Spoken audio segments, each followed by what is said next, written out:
The School of Lost Souls, written and read by Chris Halton. Many years ago as a young teacher, my first role was substituting for regular salaried staff when they were ill or away from their school. In this case, I was sent by the school board to a 2-classroom village school situated in a small rural hamlet called Baconsend, which was located in the Norfolk Broads and relatively isolated from the outside world. As such, the bulk of the pupils, aged between 5 and 12 years, were the offspring of local farm workers and staff employed at 2 country houses, Blessingfield Hall and Morton Abbey. In total, there were around 50 children, divided by sex into girls' and boys' classrooms.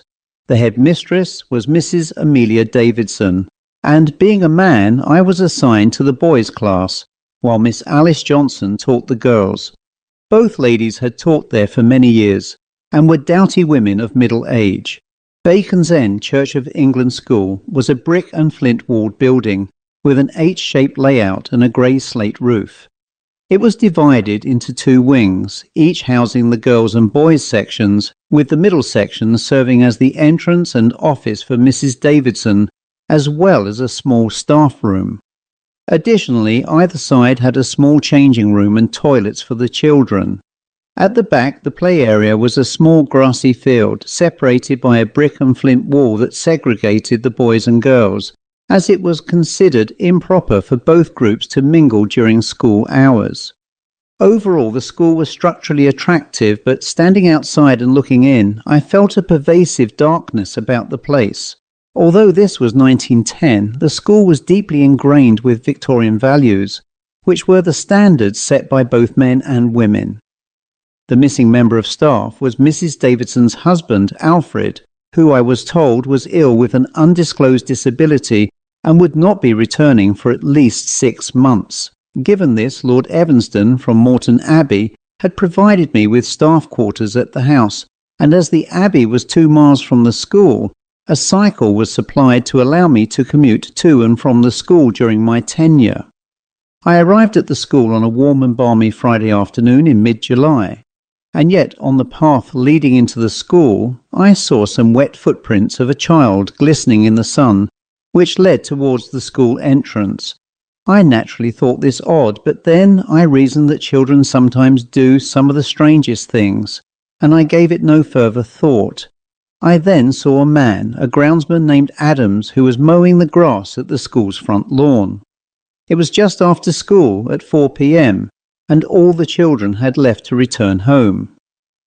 Adams, although noticing my arrival, did not immediately react to my presence and puffed away on a clay meerschaum pipe as he sullenly pushed the heavy mower across the grass, leaving a trail of thick smoke in his wake, like an old steam engine slowly gathering speed. Feeling somewhat bemused by his attitude, I waited a minute or so before he reached the end of the lawn and said, "Hello, sorry to trouble you, but could you direct me, please, to Mrs. Davidson's office?" Adams stopped and turned to me and said, "You'll be that new teacher, Mr. Holmes, eh?" Scarcely a smile appeared on his face as he spoke, and not once did he show any modicum of civility, other than to point to a sash window to the left of the entrance. I thanked him, and having doffed my hat, I bade him good day and entered the school, having left my cycle and trouser clips on the wall just inside the gate. I shortly arrived at a heavy oak door which bore a blue and white enamel plaque with the title Headmistress. As I stood before it, a sense of apprehension washed over me. If Adams the groundsman was anything to go by, I was in for a daunting encounter. I hesitantly rapped the door once with my knuckles, and a woman's voice boomed from within. "Please come in, Mr. Holmes." Having entered the rather spacious room, I saw Mrs. Davidson sitting at her desk writing, and seemingly oblivious to my presence. I also noticed above her head, on the whitewashed plastered wall behind her, a large mahogany picture frame displaying printed religious text, which read, "He that spareth his rod hateth his son, but he that loveth him chasteneth him betimes."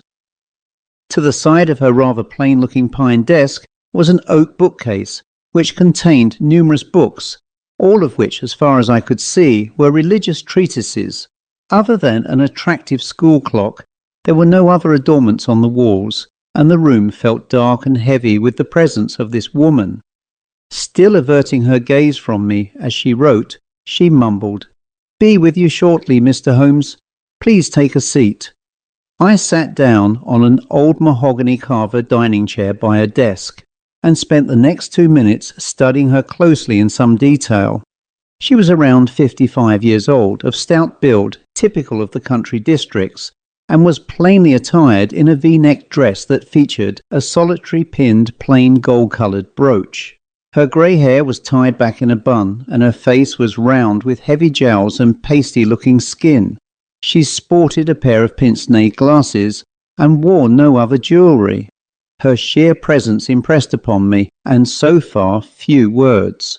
Presently she put down her pen on blotting paper, and having grimaced a forced smile, said, "Thank you, Mr. Holmes, for stepping in while my poor husband Alfred is away ill from his teaching duties. I like to run a very tight ship here, and I am intolerant of poor discipline." She paused to study my face briefly and continued, "I see from the school board report that you are 25 years old, and this is your first teaching assignment. What experience do you have of teaching children then?" I replied, "Well, while studying for my teaching degree, I have had on-site teaching experience at schools in Norwich, and I am well versed in English language, English literature, history, geography, and arithmetic." I then added, "But this is my first appointment as a sole teacher in charge of a class." She folded her arms and looked dismissively at me. "You would not be my first choice, Mr. Holmes. I prefer staff to be older and more hands-on in their teaching than some of the nonsense being taught nowadays." Somewhat shocked, I replied, "I'm sorry, Mrs. Davidson, what do you mean?" "Well, I will not encourage you to be lax in the application of discipline with children." She added, "Spare the rod and spoil the child is my maxim, and that has always guided me to a well-ordered classroom." I assured her that at all times I would apply proper punishment as and when required, but foremost I would reassure my charges that I am there to teach and guide them, and not to find excuses to punish unnecessarily. She smiled menacingly and replied, "Well, Mr. Holmes, we will see, won't we?" She then took me on a tour of the school, which was built in 1865 from money provided by benefactors from the 2 neighbouring country estates. As we walked around the building, there was something very odd and intangible about the general vibe of the building itself, which suggested that something much darker and sinister lay within the very fabric of its walls. However, before my imagination dwelt more deeply, I was sharply brought back to the reality of the moment as Mrs. Davidson discussed the general administration matters governing the school. She added that, as is customary with Christian schools, we would meet in the church hall next door at 7 a.m. for assembly, and classes would commence at 8 a.m. with a 15-minute break at 11 a.m. for which I would supervise my charges in the play area. Lunch would be from 1 to 2 p.m. and classes would terminate at 4 p.m. She tapped her cane against a desk. "You'll learn that discipline here is not optional." Her lips curved, if only slightly, at the idea of a misbehaving child. Taking note of her demeanour, I replied, "I will do my best, Mrs. Davidson." After touring the school, she formally introduced me to Adams, who was sitting outside in his groundsman's shed, sharpening a scythe with a whetstone with hard, aggressive sweeps. On seeing the approach of Mrs. Davidson, Adams immediately stood up and doffed his cap at her presence. I thought what a change of attitude he had with her after my initial meeting with him. Adams was a scrawny-looking fellow of short stature in his late 40s. He was dressed in a rough-patched jacket, a collarless shirt, and dark, heavy-looking trousers that were tied at the knees. He had a somewhat dishevelled appearance, with a rather unpleasant odour about him. Mrs. Davidson informed me that he doubled as an assistant gamekeeper on the Blessingfield Hall estate, where he lived alone in a tied cottage.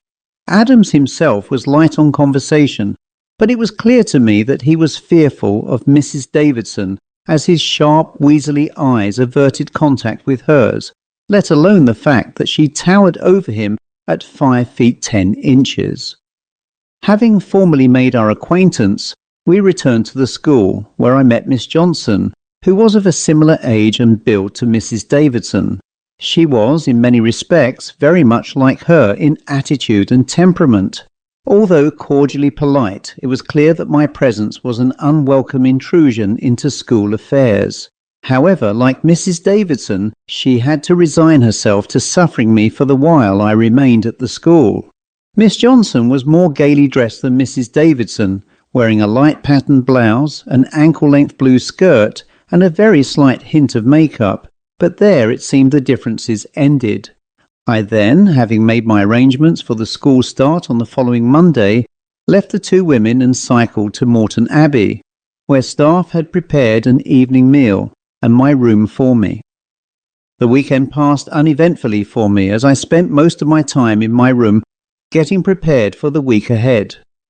As requested by Mrs. Davidson, I reviewed the prepared syllabus and ensured that I was ready for whatever the week entailed.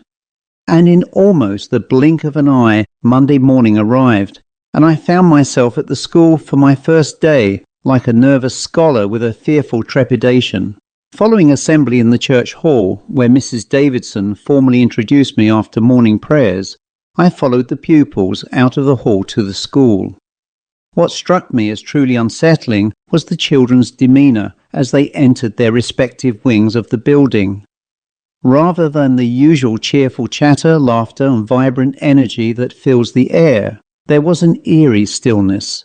They moved in pairs quietly and with downcast eyes, avoiding both conversation and smiles.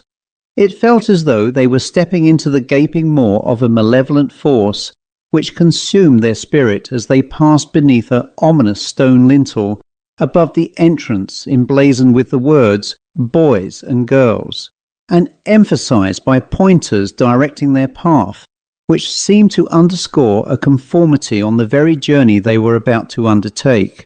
Stood on the entrance steps and dividing these ranks was the ominous presence of Mrs. Davidson, who with folded arms and a sternly dismissive face scowled from left to right as the lines of dipped heads passed her by. Even I trembled as I walked past her with the last of the boys into the classroom. Such was the power she wielded over her domain, and the rigid authority that her charges were forced to concede to. Once inside the room, I pulled the door shut by its well-worn brass handle, which was ingrained with the chalk and the grubby smears of little hands, and asked the children to take their seats. The room felt cluttered with religious prints lining the dusty walls, and a pall of oppression seemed to swallow up all who were within. After introducing myself, I felt that cold chill of obedience lift slightly as the atmosphere of my presence warmed the room. Throughout the teaching week, I gradually got to know the boys better, especially about their lives outside of school. One boy in particular, named Oliver Gunsby, the son of a local farm labourer, was reticent, speaking only to give his name as present during the morning roll call. For the rest of the day, he never spent time with the other boys, and always sat alone outside during playtime. And weirder perhaps, was that the other boys never bothered to speak with him, or indeed pay him any attention. He spent his school day attentively listening, but never wishing to speak, and never willing to interact. I did not press the boy nor draw attention to him in class, as I believed he appeared to be suffering a trauma of some kind, and proposed to take this up with Mrs. Davidson when I found the courage to do so. For me, this wasn't a seat of education, it was a prison of souls. On Friday, just after school, I was called to Mrs. Davidson's office. She apologized for not joining me in class due to her husband's ill health, and when I pressed her on his illness, she shrugged her shoulders and changed the subject. Obviously, I thought quietly, he must be suffering from a disease that, for the Victorian-era sentiments of this woman, was something for which she was too embarrassed to discuss, so I decided not to press the subject.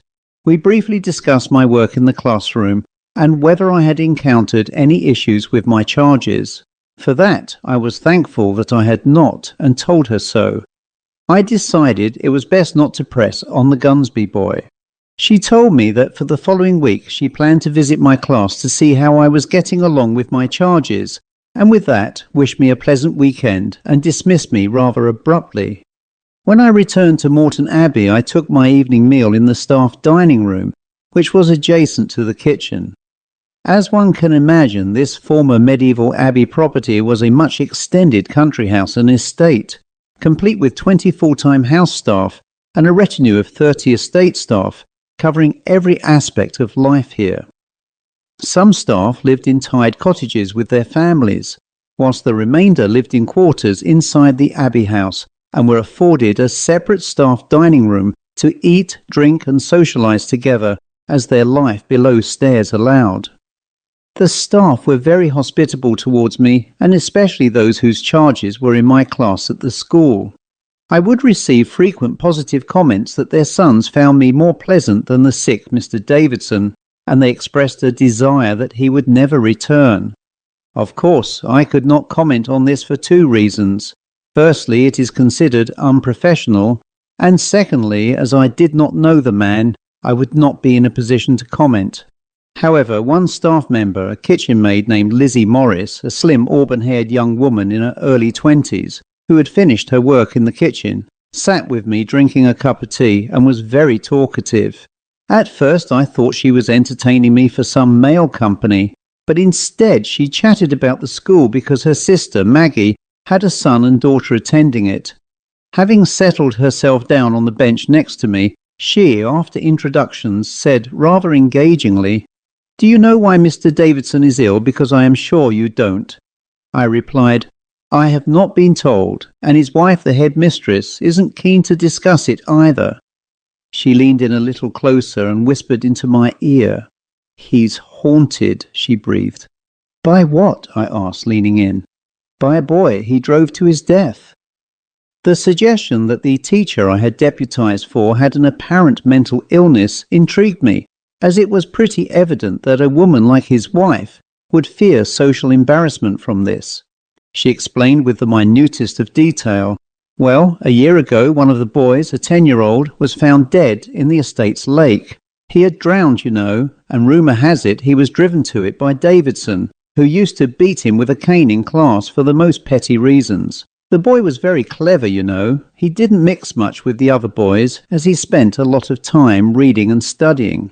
On a couple of occasions he corrected Mr. Davidson in class when discussing history, and not out of malice mind. Still, Mr. Davidson took it personally because both times the rest of the class laughed out loud. Davidson couldn't take that. She stopped briefly before quickly taking a mouthful of amber liquid from her cup and continued. He forced him to stand in the corner with his face to the wall. At the same time he whipped his backside so harshly with his cane that he cried all the way home. She paused to reflect with a sadness that drew from her moist eyes across her face. When the poor lad got there, he had to hand his parents a note from Davidson, which claimed he was causing trouble in the class. The poor boy got a second beating from his father and was sent to bed without his evening meal. A few weeks later, he was given another whipping and a note by Mr. Davidson, and folks believed that rather than face his father for further beating, he walked into the lake and drowned. Shocked, I said, "This is terrible, really awful and difficult for me to believe." She lowered the tone in her voice and added, "Search the churchyard." Lizzie whispered, her eyes darting left and right. I swallowed. "Why would I—" "Just do it," she pressed, her voice low as a muffled whisper. "You'll understand once you see. The boy is buried there." It struck me that she knew far more about this than she admitted, and she got up to leave. I thanked her for the chat and went to my room with some sandwiches. Having eaten them, I retired to bed with a curiosity that urged me to visit the churchyard the following morning. The church St. Martin's was previously the estate church to a Cistercian order that once occupied Morton Abbey. Unlike the abbey itself, which had been 90% demolished after 1540, the church survived and dated to the establishment of the abbey in 1150. Leaving history and my cycle aside, I entered through the lich gate and wandered inside down a stone-flagged path, where I saw, as detailed by Lizzie, the boy's grave, which had a bouquet of red roses on it. I could see that the burial was fairly recent, and so I raised the flowers to read his name. I was immediately mortified and dropped the bouquet when the child's name struck out in gold-painted lettering, Oliver Gunsby, who died aged 10 the previous year. I fell backwards in shock, almost choking to get my breath back. "How could this be?" I stammered, and saw Oliver himself staring at me from the lich gate in the previously empty churchyard. There were pleading tears in his eyes, and I felt a deep-seated demand for the justice he had been denied. As I rubbed my own eyes in disbelief, he had now disappeared. It was at this point that I was confused about what I should do in this matter. The appearances of Gunsby, both in the school and now here, demanded that I do something to address the wrongs caused to him by Davidson, but what specifically does he demand from me? As I had the day to myself, I cycled to the hamlet and left my bike at the school, where I proceeded to walk around the 2 streets that gave life to this bijou village. And it was then that I saw the boy again. This time he was drenched and soaking wet, and I saw him walk to the white front gate of a delightful thatched cottage, which had a small path leading to a porch entrance. The boy entered the garden path, and I by now stood only a few feet away, as I heard the boy's shoes squelch with water as he walked to the door. He stopped briefly and turned his face towards me. He was visibly angry and rapped the brass door knocker 3 times, where I saw the large frame of Mrs. Davidson answer the door. Her angry face turned to terror when she saw this grey-skinned, corpse-like intrusion in the form of Oliver, and she collapsed onto the doorstep as he passed through her body. There followed a loud, resonating scream from within as a large-bodied, middle-aged man dressed in a grey suit ran outside in wild panic and haphazardly tripped over Mrs. Davidson lying on the threshold as he fled in abject terror. He ran down the path onto the street, whereupon he seized me, fell to his knees, and looked back in terror as the ghost of Oliver Gunsby emerged onto the path with a venomous look in his dark eyes as he pointed accusingly with a long, withering finger. He grabbed my trousers and pleaded with me to save him, and I saw the stark terror marked in his red and sweaty face as he cried and screamed again as the boy drew closer and closer with the sound of his squelchy feet. Such was the speed of the events that I had no time to respond to him as he got back up and ran away down the street, still screaming. I saw no sign of Oliver, but I could hear the sound of his squelchy feet gathering apace behind him.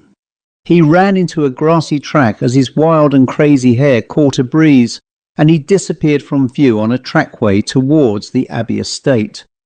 I followed on my cycle, pedalling as furiously as I could.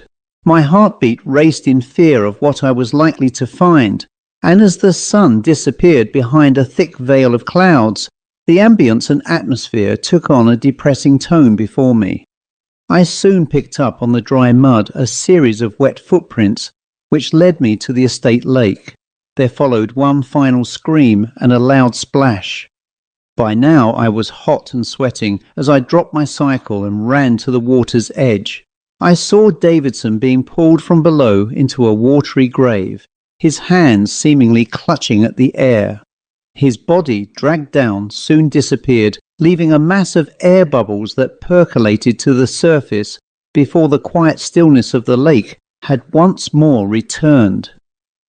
I went to the Abbey, and with help from staff, I returned to the lake where, after some minutes, the body of Davidson was recovered. He was quite dead, although his face was stiff with the last gasp of life, leaving his mouth agape with open eyes staring into nothingness. Other staff members also went to the Davidsons' cottage to render assistance at my urging and to break the news of the discovery of his body to his wife. But death had visited her before they arrived, as a local doctor in attendance confirmed this. Police were later in attendance due to the strange circumstances surrounding their deaths. It was known that Davidson was suffering from mental trauma, and the doctor attending to both deaths was able to confirm that. However, what triggered his flight from home was not clearly understood, and I decided to say nothing other than the fact that I had called to discuss school issues at their home. Nobody other than myself saw a boy, or indeed any other person, and police and medical authorities accepted that Mr. Davidson had a mental illness which triggered his suicide by drowning in the lake. These findings were later accepted at the coroner's inquest, as was Mrs. Davidson's death, who had suffered a fatal heart attack. Doubtless, had I shared the real events surrounding their deaths, I am certain that I would have been consigned to a lunatic asylum. It was, however, suggested later by a reporter for a particular London newspaper that the Davidsons had a history of brutally punishing children in their charge, and that as many as 3 children may have died as a consequence through being driven to suicide. I later left the school at the end of my temporary contract with my reputation intact. I put these tragic events behind me and rose through my career to recently retire as headmaster of a famous boarding school. Even now, when a door creaks or I catch a whiff of pipe smoke, I am reminded of that wet footprint and know Oliver Gunsby still stalks the tiny hamlet of Baconsend. The end.